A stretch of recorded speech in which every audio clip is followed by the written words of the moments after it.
Well, let's kick off with that, and let's start with James Price, political commentator. James, very good morning to you. Good morning, sir. How are you? Very well indeed. I don't know whether you've seen this clip from PMQs yesterday, but I'm going to play it to you. It's very short. It's Liz Saville-Roberts, who's a Plaid Cymru MP. Now, I'm not normally somebody that supports much of what Plaid Cymru does, but I think if you watch Keir Starmer's reaction to this, it tells you a lot about the man. And if you look at Angela Rayner's reaction to what he says, it tells you a lot about her as well. Have a look. This Prime Minister once spoke of compassion and dignity for migrants and for defending free movement. Now he talks of islands of strangers and taking back control. Somebody here has to call this out, Mr. Speaker. It seems the only principle he consistently defends is whichever he last heard in a focus group. So I ask him, is there any belief he holds which survives a week in Downing Street? Yes, the belief that she talks rubbish.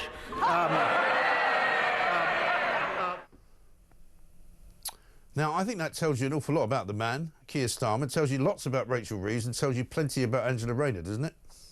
Yeah, I think it does. I mean, I've got to admit, I'm ashamed to admit that I burst out laughing when he did it. It was such a shock because the man is so robotic almost all of the time. And when he talks about things he actually cares about. We know he cares about football, for example, right? Yeah. Long-time season ticket holder, all that sort of stuff. When he talks about it, he sounds like a politician trying to talk about football because it's what he thinks people like. And yet this time he actually managed to sound spontaneous and off the cuff. But as we've seen, this big backlash because he doesn't seem to treat male MPs in quite the same way. And whilst Reeves burst out laughing next to him, Angela Rayner had a face that could be described as thunder if that wasn't offensive to. Well, I think she's offended on two counts. One, she knows that he doesn't believe the immigration nonsense that he came out with on Monday, and she doesn't think it should be Labour Party policy. And two, she doesn't like to see him speaking to women like that. Yeah, I think that's right. Although on the substance of it, of course, Liz Saville-Roberts, that classic Welsh name, she's about as Welsh as I am. Yeah, well, quite, or as a kangaroo or something, right? And she lives in a village of about 2,000 people where she's probably the only immigrant coming over from England.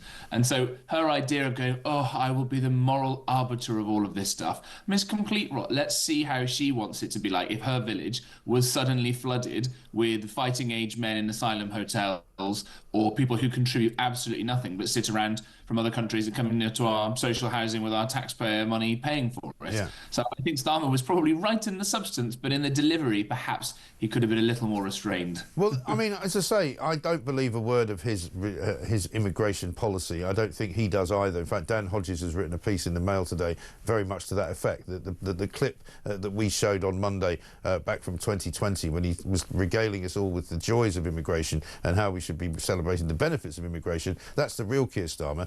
The one that we saw on Monday is the fake Keir Starmer who's talking through as a ventriloquist dummy of Morgan McSweeney because he thinks that's what the public want to hear. And he's right that that's what the public want to hear, but the public are hearing it and they're not buying it from him because most people who are voting reform because of what reform are offering and because they're fed up with Labour and the Tory party telling them they're going to clamp down on immigration, they're not doing anything about it. Yeah, that's absolutely right. But I think what the country needs, as you say, is to see massively reduced immigration, especially of the kinds that we've had for far too long, where people have very low skill or no skill, no English language, a greater propensity perhaps towards violence, as we've seen in some of the statistics that come out and commit more crimes than their fair share. And we don't manage to then attract all the best people from around the world. And so our system has been totally topsy-turvy. And if it takes Starmer's sort of naked ambition and desire to stay in power to do a good thing, and that happens to be good for the country, well, I'll take that, frankly. Yeah, I would agree with you, except you know as well as I do, he's not doing anything. He's off to Albania today, right? What he should be doing, as I said earlier, is taking the Albanian prisoners who are all sitting in our jails, which are now in crisis because they haven't got any room in them. He should be putting them all on a series of coaches and driving them to Albania, and he should be at the head of the motorcade, and he should say to the Prime Minister of Albania, you know, you can have these back for a start. Now let's talk about what else you can do where you can make some money from us. Yeah, absolutely right. I mean, the fact that we've got such a high overproportion of Albanians in the prison system is some mad statistic, like 1 in every 20 Albanians in the country has been arrested. It's just extraordinary. And, you know, we still have this sort of old-fashioned idea that we shouldn't be judging people coming into this country on the basis of nationality. But if the statistics are this stark, then I think it's probably a lot more sensible. I don't think we have a problem of Australians and Canadians and Kiwis coming in. We don't have a problem with Americans coming in or Japanese. And then you start going down the list of people who contribute economically versus don't, and versus cause lots of crime and stuff. I think it's a perfectly sensible policy. And while Starmer is again being accused of only following focus groups, well, focus groups and polls have said for 50, 60 years that people want immigration to be massively reduced, and they've been ignored by every party of every colour until now. And now all of a sudden we've got the three main parties of the Tories and Reform and Labour. They finally get it, and maybe they'll start doing something. And if it's not Labour, because they've now burned their boats, right, either they will manage to do this, and frankly, if Starmer gets immigration down from 800,000 to 80,000 a year, I'd be tempted to vote for him, because that would be a massive achievement. He's not going to do it. And of course, it then gives a great weapon for the Reform Party and the Tory Party to whack him with at the next election and hopefully wipe his sorry party out. Yeah, but I'm afraid for the Tories, I think they will be left hanging high and dry as well, because once again, people saw what they did over the last 14 years, particularly over the last 5 or 6 years, after Boris Johnson promised net migration to come down to 20,000. They saw them failing to do that. So, I mean, their chances, I think, been and gone. I'm seriously considering that the Tory party may not exist by the time the next election rolls around, because, of course, what Starmer's reacting to is a poll that's come out in the Telegraph today. Almost half of the public now back a freeze on net migration. 46% of voters say they wanted either a one-in, one-out system or for more people to leave the country every year than to arrive. So finally, you know, what we've known for a long time is actually being published in the mainstream press, because they've finally got over this nonsense of being frightened of saying it. Yeah, absolutely. I think this is a poll from a company called Merlin Strategy, by the way, who are brand new and very good. I think they're ones to watch and will actually find out the truth of what people really think about this.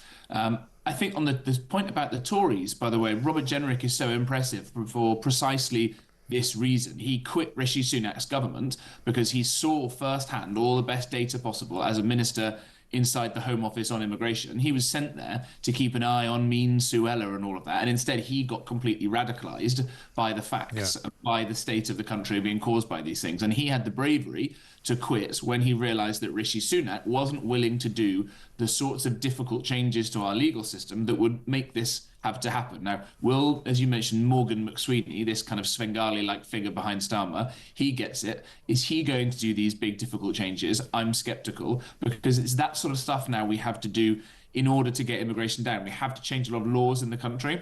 Yeah. To, I think, probably leave the ECHR. I think we have to certainly ignore all of this stuff and defund all kinds of mad quangos and other bits and take power back for actual ministers, which the blob is not going to like one bit. No. I don't see Starmer being able to do these sorts of radical changes, and we desperately therefore need the Tory party or the Reform Party or the coalition that comes next or whatever it is to have done all of this boring but very important work beforehand, so they don't come in on day one and get snookered by the civil service the way that every other party has been for so long. Yeah, that I think is a very key point. And Nigel Farage, of course, would hopefully be able to cut through all that. Here's what he said yesterday on border security. We at Reform, a party that is alive and kicking, very much enjoyed your speech on Monday. You seem to be learning a very great deal from us. But can I encourage you, please, to go further as a matter of national security? As a matter of national security. Over the weekend, an illegal immigrant from Iran, who we believe came by boat, was arrested in the north of England on serious charges of terrorism. Since the speech on Monday, 1,000 young, undocumented young males have crossed the English Channel. Does the Prime Minister agree? Now is the time to declare the situation in the English Channel as a national security emergency. It wasn't my speech, it was the Prime Minister's speech. Mr Speaker, the situation is serious. The last government lost control of the borders. We are taking powers. The Borders Bill, precisely to his point, the Borders Bill is the first bill to give terrorism-like powers to law enforcement, precisely so that we can get in before the crimes are committed, before people get to this country. That's why this is the most far-reaching provision ever for law enforcement to defend and secure our borders. And that's why it is extraordinary that he, of all people, voted against it. And sooner or later he's going to have to explain it. Yes, you know, he still seems to think that by making new laws, he will curb lawlessness, you know, by people who ignore laws. It's a very, very bizarre and Byzantine way of conducting government, particularly when you say you're going to smash the gangs. You know, it's not going to make any difference to criminals if you bring in a new law, is it? No, absolutely right. I think it was Cicero over 2,000 years ago who said, summum ius summa inieria, the more laws, the less justice. Yes. And the problem is not just about the laws that we've got at the moment. It's about what I think political scientists would call state capacity, or for normal people, the ability to actually get stuff done that has been so lacking. And that comes from a lack of strong leadership. It comes from a lack of resources being put into the right places, and it comes from just generally that kind of will and know how to do it, because you've got so many people, whether they're ministers, whether they're civil servants and all the rest of it, who actually want lots of these people coming in. And the most egregious example of this is, I think, Care for Calais, a kind of bold charity that makes it easier for migrants to come in. And you see a video of some of these, they're all very like white middle class liberal women who are dancing away with the migrants in Calais, like, oh, aren't these guys fun and nice? Have a nice party with them, not caring at all, exactly as Nigel Farage said, that there'll be plenty of people there who will come into this country and then start to plan terrorist atrocities against us. Ludicrous, and those sorts of people need to be shut down as well. Well, didn't one of the women from that particular charity end up getting involved with one of the migrants and ended up having some kind of steamy affair? I seem to remember that a few years ago. But they're only one of many organisations that aid and abet the ability for these people to not only come to the country in the first place, but to then stay here. By instructing them on what to say when they're being interviewed, by telling them how to get things when they get to the migrant hotels, coming in with packages of various pieces of information, how to get your free dental care, how to get seen by a doctor, you know, how to get yourself a job working for one of these, you know, illegal food delivery companies, you know, who are not checking up on you, all of that. You know, there's a massive, massive business growing in the charity sector of all of these people who want to help them. But the basic change, I think, now is that the public mood has definitely shifted in the past couple of years.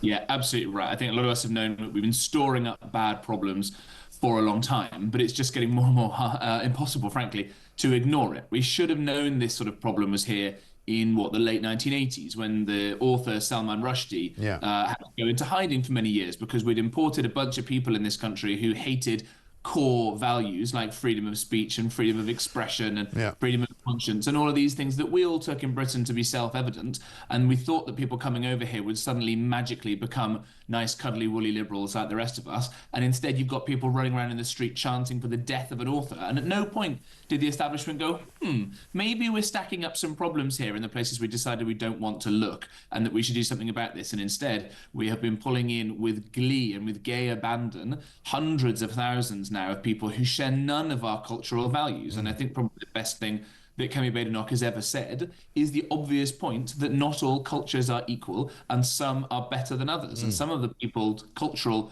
practices that we've been importing are so heinous and disgusting that I won't say it over a cuddly breakfast show, but go and look at how women are treated in these sorts of societies. Go and look at how gay people are treated. Go and look, frankly, how anybody is treated. This is not the sort of stuff that we want to be importing into this country when, frankly, we've got problems enough of our own to fix already. And funnily enough, looking at Donald Trump in the Middle East and in what you can call the successful Muslim countries of the world, like Saudi Arabia, like Qatar, places where they don't tolerate any kind of extremism, by the way, and they certainly wouldn't tolerate any pro-Palestinian march around their capital cities, you know. And I know that there are issues on human rights and all the rest of it, but you know, we've got to be clear that some of the people that we are allowing into this country would not be allowed to go into places like Saudi Arabia or Qatar, regardless of their religion. No, I mean, the United Arab Emirates, Dubai, Abu Dhabi, all those places that have turned from nothing into, frankly, paradises compared to what they were, the safest cities in the world, by the way. You know, you can leave a Rolex watch on your Rolls Royce out on the street and come back and get it the next morning. Yeah. You can't walk down Oxford Street in central London with a phone in your hand without it being nicked, right?